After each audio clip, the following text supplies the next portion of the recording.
ថ្ងៃនេះថ្នាក់ដឹកនាំកម្ពុជាគឺលោកហ៊ុនសែន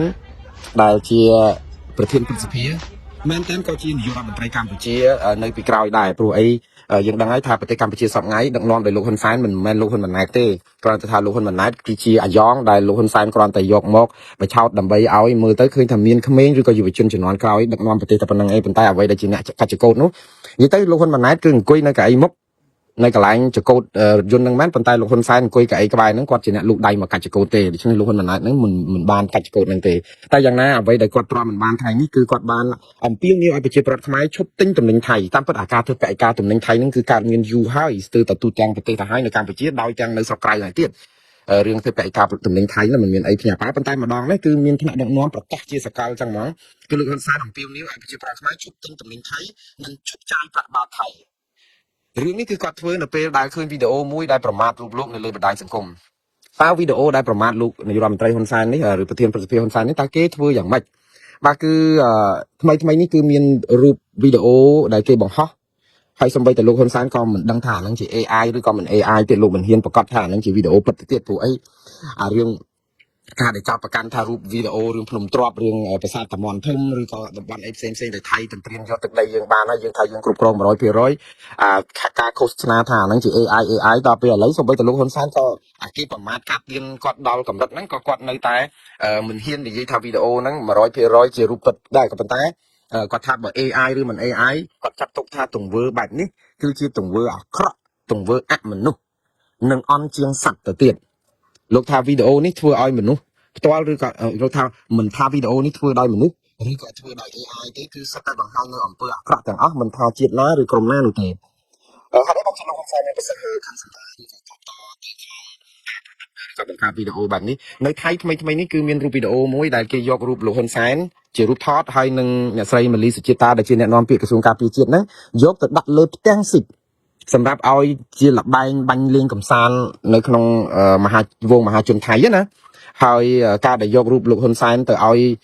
យដាក់ធ្វើជាលបែងភ្នាល់បាញ់លេងកំសាន្តបាញ់ស៊ីបបែបនេះវាតាមពិតបើចំពោះខ្ញុំក៏យល់ថាកម្ពុជាថៃដូចជាដើរលើបន្ទាត់ក្រហមឆ្ងាយពេកដែរហើយខ្ញុំថាថៃធ្វើអីបំពេញច្រើនរឿងច្រើនអីហ្នឹងអាហ្នឹងគឺយើងមិនអាចអត់អន់បានទេណាក៏ប៉ុន្តែនៅពេលដែលយករូបថ្នាក់ដឹកនាំកម្ពុជាទោះជាថៃស្អប់ថ្នាក់ដឹកនាំកម្ពុជាប៉ុណ្ណាទោះជាកម្ពុជាស្អប់ថ្នាក់ដឹកនាំកម្ពុជាប៉ុណ្ណាឬអ្នកណាស្អប់អ្នកណាក៏ដោយប៉ុន្តែការដែលយករូបថតនេះថ្នាក់ដឹកនាំយកទៅបាញ់ទៅដាក់ផ្ទាំងស៊ីបអីអញ្ចឹងខ្ញុំថាចំពោះខ្ញុំថ្កោលទោសដែរខ្ញុំរិះគន់រដ្ឋាភិបាលចាស់ដៃដែរហើយព្រោះអីទង្វើអសកម្មនឹងគឺវាច្រើនណាស់ប៉ុន្តែលក្ខណៈរបៀបដូចជាការប្រមាថអាយុជីវិតមនុស្សបែបនេះគឺខ្ញុំថ្កោលទោសដាច់អហង្ការដែរព្រោះអីវាអាក្រក់ជួយជាតិណាស់ហើយខ្ញុំគ្រប់គ្រងអ្វីដែលលោកហ៊ុនសែនមានប្រសាសន៍ដែរថាទង្វើបែបនេះគឺជាទង្វើអមនុស្ស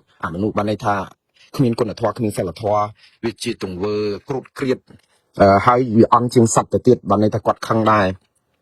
រដោយសារតែឃើញរូបភាពបែបនេះហើយបានជាគាត់អំពាវនាវនៅក្នុងន័យមួយប្រាប់ប្រជាពលរដ្ឋខ្មែរថាបើសិនជាគ្រប់គ្រងរូបលោកហ្នឹងគឺចង់និយាយថាបើឈឺចាប់ជាមួយនឹងថៃគឺសូមឲ្យបើគាត់ថាប្រសិនបើបងប្អូនឈឺចាប់ជាមួយថៃមិនចូលចិត្តថៃសូមកុំទិញទំនិញថៃមកប្រើប្រាស់នឹងឈប់ប្រើប្រាស់ប្រាក់បាតថៃលើដីខ្មែរតទៅទៀតដើម្បីពង្រឹងឯករាជ្យភាពខាងរូបិយវត្ថុរបស់ជាតិយើងអឺខ្ញុំថានេះគឺជាការឆ្លៀតឱកាសមួយដែរដើម្បីធ្វើយ៉ាងម៉េចឲ្យអាការធ្វើកសិកម្មផលិតផលថៃហ្នឹងឲ្យវាកាន់តែតឹងតែងជាងមុនទៀតតាមពិតផលិតផលថៃហ្នឹងមិនដឹងថាតើត្រូវគ្រប់គ្រងឬក៏ប្រើប្រាស់យ៉ាងម៉េចទៀតបើសិនជាបិទព្រំដែនអស់ទៅហើយហ្នឹងទំនិញថៃនាំចូលប្រទេសកម្ពុជាតាមព្រំដែនធ្លាក់ដល់ទៅ 99.99% ហើយហ្នឹងបានន័យថាដល់កម្រិតស្ទើរ0ទៅហើយដូច្នេះមិនមានអីដែលត្រូវថាកសិកម្មអីទៀតទេហើយបើសិនជាកសិកម្មតើឯកាយ៉ាងម៉េចបើផលិតផលហ្នឹងវាបិទព្រំដែនជិតឈឹងដែរប៉ុន្តែយ៉ាងនេះក៏ខ្ញុំដឹងថាគាត់ក៏មានការមិនពេញចិត្តហើយខ្ញុំគិតថាជាសារមួយដែលខឹងក្រេក្រដែរតែយ៉ាងណាខ្ញុំសូមកោតសរសើរគាត់ដែរប្រងឃ្លាមួយដែលគាត់និយាយថាពាវនាវឲ្យប្រជាពលរដ្ឋខ្មែរកុំយកបច្ឆ័យលក្ខព្រះមហាក្សត្រថៃឬរូបថតមេដឹកនាំថៃណាមួយមកធ្វើមិនគប្បីឲ្យសោះចង់និយាយថាកុំឲ្យថ្មិញសងដោយថ្មិញផ្នែកសងដោយផ្នែកខ្ញុំថាសម្ដីមេដឹកនាំដែលមានសុជីវធម៌សិលធម៌សេចក្តីថ្លៃថ្នូរបែបនេះគួរឲ្យមានលឺឲ្យច្រើនលើកច្រើនគ្រាហើយច្រើនដងជាអាការងើបមួយវាយមួយអាមមឹងហែងអញជេរបតិចប្រដាសាគ្នាធ្វើឲ្យប្រជាពលរដ្ឋនឹងយកគំរូតាមបើមិនជាថ្នាក់ដឹកនាំបានថ្លែងសារអញ្ចឹងក៏បានញឹកញាប់ខ្ញុំថាជាការល្អមែនទែនហើយរហូតដល់លោកបាននិយាយពាក្យមួយទៀតដែលថាផ្ដាំផ្ញើប្រជាពលរដ្ឋខ្មែរទៀតថាកុំឲ្យ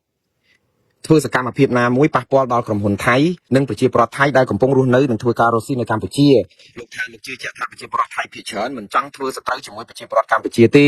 មនុស្សមួយចំនួននៅថៃរាប់ទាំងអ្នកដឹកនាំថៃខ្លះផងកំពុងវាយតម្លៃខុសពីសេដ្ឋកិច្ចកម្ពុជាថាកំពុងជួបការលំបាកក្រោយពីថៃបិទព្រំដែនដោយខុសទំនិញប្រើប្រាស់អីចឹងបាទនេះគឺជាសាររបស់លោកហ៊ុនសែនដែលជម្រាបទៅដែលថាមិនចង់សងសឹកឬក៏មិនចង់តតាំងអីជាមួយថៃទេក៏ប៉ុន្តែក៏បានចោទប្រកាន់អំពើរបស់ថៃហ្នឹងថាជាអំពើលាមកនិងអំជាសត្វអីចឹងហើយហាមឃាត់ប្រជាពលរដ្ឋមិនឲ្យតតាំងជាមួយនឹងថៃបែបនេះប៉ុន្តែក្នុងពេលជាមួយគ្នាហ្នឹងគឺក៏ពហិការអំពាវនាវសូមឲ្យឈប់ទិញតំណែងថៃហើយដើម្បីសេដ្ឋកិច្ចខ្មែរនិងកុំឲ្យចាយប្រាក់បាតថៃតាមពិតប្រាក់បាតថៃនេះគួរតែឈប់ចាយយូរណាស់ហើយយើងនៅទឹកដីអធិបតេយ្យរបស់យើងរឿងអីត្រូវចាយប្រាក់បរទេសនោះយើងតាមពិត